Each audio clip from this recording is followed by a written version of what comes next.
फिल्मी गुरु प्रस्तुत करते हैं ब्रीथ। यह कहानी भविष्य में शुरू होती है जहां धरती पर ऑक्सीजन का स्तर बहुत ही कम हो गया है। इस वजह से सभी पौधे और जानवर मर चुके हैं। केवल कुछ ही इंसान बचे हैं और उन्हें हमेशा ऑक्सीजन मास्क का उपयोग करना पड़ता है। इसी दुनिया में हम एक आदमी डेरियस से मिलते हैं। वह अपने पिता के साथ काम कर रहा था। अचानक जहाँ उसके पिता काम कर रहे थे वहाँ का फर्श टूट जाता है। डेरियस के पिता नीचे गिर जाते हैं और उनका ऑक्सीजन मास्क हट जाता है। डेरियस उन्हें बचाने की कोशिश करता है, लेकिन इससे पहले कि वह उन्हें बचा सके उनकी मृत्यु हो जाती है। डेरियस दुखी होकर घर लौट आता है। घर पर उसकी पत्नी माया और बेटी जोरा भी इस घटना से दुखी होती हैं। हमें पता चलता है कि माया एक जीव विज्ञानी थी और डेरियस एक इंजीनियर। उन्होंने एक मशीन बनाई थी जो उनके घर के अंदर ऑक्सीजन का स्तर बनाए रखती थी और बाहर की हवा को फिल्टर करके अंदर लाती थी। इस वजह से उन्हें घर के अंदर ऑक्सीजन मास्क की जरूरत नहीं पड़ती थी। उनके घर के नीचे एक भूमिगत बंकर था जहां हर जरूरी चीज उपलब्ध थी। अगर उन्हें कुछ चाहिए होता तो वे ऑक्सीजन मास्क लगाकर बाहर जाते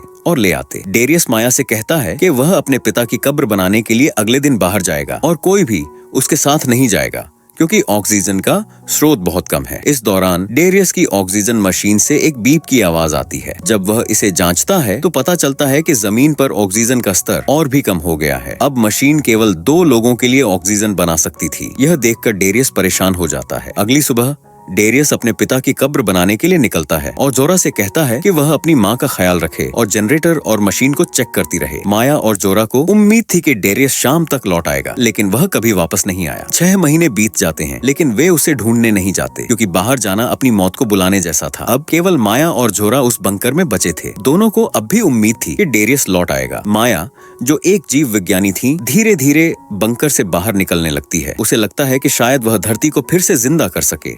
वह रोज एक पौधे का बीज बोती है, इस उम्मीद से कि जमीन पर फिर से हरियाली आ जाएगी, लेकिन अब तक लगाए गए हर पौधे मर चुके थे। जोरा अपने पिता को बहुत याद करती है और अब उसे इंतजार करना थकावट भरा लगने लगा है। एक दिन वह माया से कहती है, माँ, मैं बाहर जाना चाहती हूँ, पापा को ढूंढना चाहती हूँ। माया गुस्से में कहती है, बस जोरा, मैंने कितनी बार कहा है कि हम यहाँ से दूर नहीं जा सकते। जोरा अपनी माँ के इस व्यवहार से नाराज हो जाती है। अगले दिन जब माया पौधे लगाने के लिए बंकर से बाहर निकलती है, जोरा माफी मांगने आती है। इससे पहले कि वे बंकर में वापस जाएं, अचानक दोनों एक गाड़ी के पीछे छिप जाते हैं क्योंकि उन्हें 2 अजनबी लोग दिखाई देते हैं जो उनके बंकर की तरफ जा रहे होते हैं और जोर जोर से बंकर का दरवाजा खटखटा रहे होते हैं, जैसे उन्हें पता हो कि यहाँ कोई रहता है। माया उन्हें देखकर कहती है, इन पर भरोसा नहीं कर सकते, लेकिन जोरा कहती है, माँ, शायद इन्हें मदद की जरूरत है। माया योजना बनाती है कि जैसे ही वे अजनबी वहाँ से जाएंगे, वे बंकर में वापस जाकर छिप जाएंगी। इससे पहले कि वे दोनों अजनबी वहाँ से जाते, माया और जोरा की ऑक्सीजन मशीन बीप करने लगती है और वहीं खड़ी अजनबी लड़की,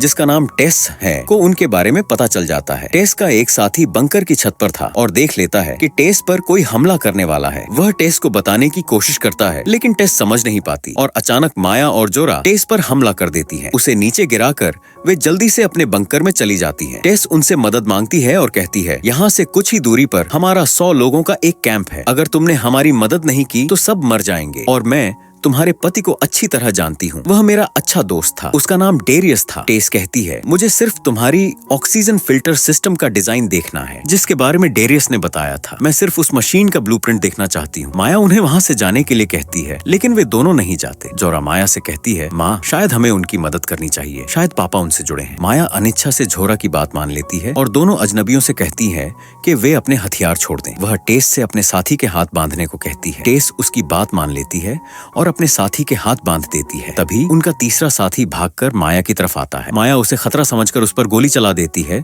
जिससे उसका कंधा घायल हो जाता है। माया जल्दी से अपने बंकर की तरफ भागती है, लेकिन दरवाजा बंद होने से पहले ही तीसरा आदमी जबरदस्ती बंकर में घुस जाता है। माया उसे बंधक बना लेती है। टेस और उसका एक साथी बंकर के बाहर खड़े होकर फिर से माया से गुजारिश करते हैं, कृपया हमें अंदर आने दो, हमें तुम्हारी मदद चाहिए। टेस माया को समझाने की कोशिश करती है, वो तीसरा साथी तुम्हारे बारे में कुछ नहीं जानता था। उसे लगा कि तुम हमें नुकसान पहुंचाना चाहती हो, इसीलिए उसने तुम पर हमला किया। लेकिन माया को उनकी बातों पर भरोसा नहीं था। टेस का साथी गुस्से में कहता है, हमने तुम्हारे तरीके से काफी देखा, अब लोग मर रहे हैं, मैं अपने तरीके से काम करूंगा। उसका प्लान था बंकर का दरवाजा तोड़कर अंदर घुसना, लेकिन माया को उनकी हर चाल का पहले से अंदाजा था। जैसे ही टेस और उसका साथी ड्रिल मशीन से दरवाजा तोड़ने की कोशिश करते हैं, माया अपने सिस्टम से ड्रिल को शॉक देकर खराब कर देती है। उनका यह प्लान भी नाकाम हो जाता है। अब टेस और उसका साथी नया प्लान बनाते हैं। टेस बंकर के ऊपर जाकर ऑक्सीजन फिल्टर के पाइप को ढूंढने लगती है। उसने अपने साथी से कहा, तुम बंकर के दरवाजे के पास खड़े रहो, जैसे ही माया बाहर आए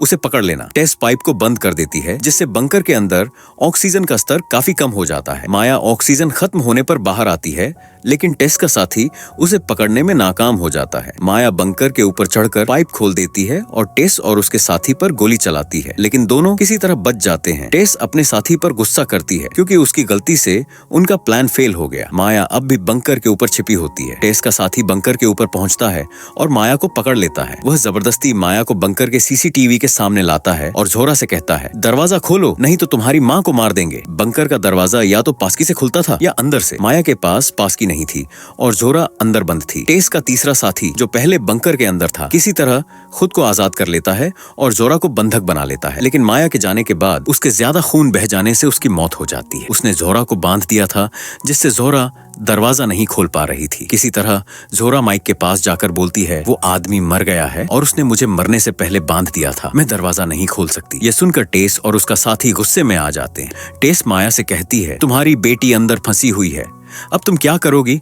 बंकर खोलने का कोई तरीका सोचो। तब माया कहती है, एक और पासकी है, लेकिन वो डेरियस के पास है, जो 6 महीने पहले घर छोड़कर चला गया था और वापस नहीं आया। माया सच बताती है कि डेरियस अब जिंदा नहीं है। उसने एक चिट्ठी छोड़ी थी जिसमें लिखा था कि बंकर में सिर्फ 2 लोगों के लिए ऑक्सीजन बची है, इसीलिए उसने अपनी जान दे दी ताकि माया और जोरा जिंदा रह सके। माया कहती है कि मुझे पता है डेरियस का शव कहाँ है। माया और टेस डेरियस की पासकी लेने के लिए निकलते हैं और टेस अपने साथी को दरवाजे के पास रुकने के लिए कहती है। रास्ते में माया टेस को बताती है, हमारी मशीन उतनी अच्छी नहीं है जितना तुम सोचती हो, इसका ऑक्सीजन स्तर धीरे धीरे कम होता जा रहा है। थोड़ी दूर चलने के बाद माया को डेरियस का शव मिलता है। उसे देखकर माया अपने इमोशंस पर काबू नहीं रख पाती और रोने लगती है। टेस कहती है, माया हमारे पास ज्यादा वक्त नहीं है, पासकी ले लो और चलो। माया डेरियस के बैग से पासकी निकालती है और उसी बैग से माया को एक गन भी मिलती है, जिसे वह अपने पास रख लेती है। अब उन्हें वापस बंकर जाना था, लेकिन गाड़ी की सोलर बैटरी खत्म हो चुकी थी और माया की टांग बुरी तरह से घायल थी। टेस माया से कहती है, तुम यहीं रुको,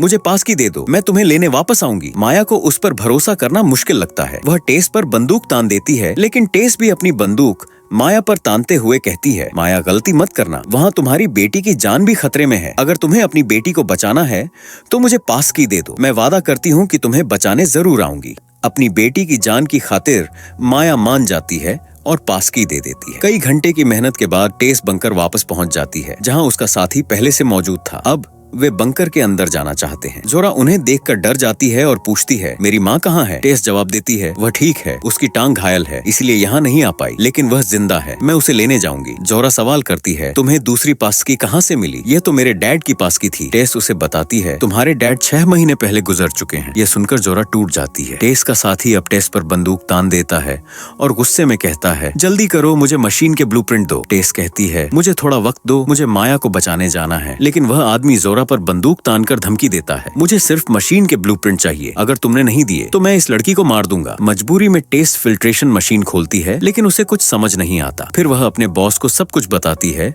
और कहती है, मुझे डेरियस के बारे में कुछ नहीं पता था, मैंने उनकी बातें रेडियो पर सुनी थी, हमें माया को मशीन चेक करने के लिए लाना होगा। वैसे भी यह मशीन ज्यादा बड़ी नहीं है, यह सिर्फ 2 लोगों को जिंदा रख सकती है। यह सुनकर टेस का साथी उसे गोली मार देता है, क्योंकि उसे खुद जिंदा रहना था। टेस की मौत देखकर जोरा घबरा जाती है, क्योंकि अब वह उस पागल आदमी के साथ फंसी हुई थी। जोरा को पता चलता है कि कुछ देर बाद मशीन केवल एक इंसान के लिए ऑक्सीजन बना पाएगी। उसे लगता है कि वह आदमी कुछ दिनों बाद उसे भी मार देगा। उस रात जोरा केवल रोती रही। दूसरी तरफ माया अब भी फंसी हुई थी। जब सुबह टेस नहीं आई तो उसे समझ आ गया कि टेस ने उसे धोखा दिया है। माया के ऑक्सीजन सिलेंडर में बहुत कम ऑक्सीजन बची थी। सूरज की रोशनी से उसकी कार चार्ज हो गई और वह तुरंत बंकर की ओर चल पड़ी। माया बंकर के पास पहुंचकर सबसे पहले एयर फिल्ट्रेशन पाइप बंद कर देती है, ताकि अंदर के लोग बंकर छोड़कर बाहर निकलें। सिस्टम खराब होने पर वह आदमी झोरा से पूछता है, क्या हुआ, इसे कैसे ठीक करें? झोरा कहती है, सोलर सिस्टम अक्सर खराब हो जाता है, इसे ठीक किया जा सकता है। वह आदमी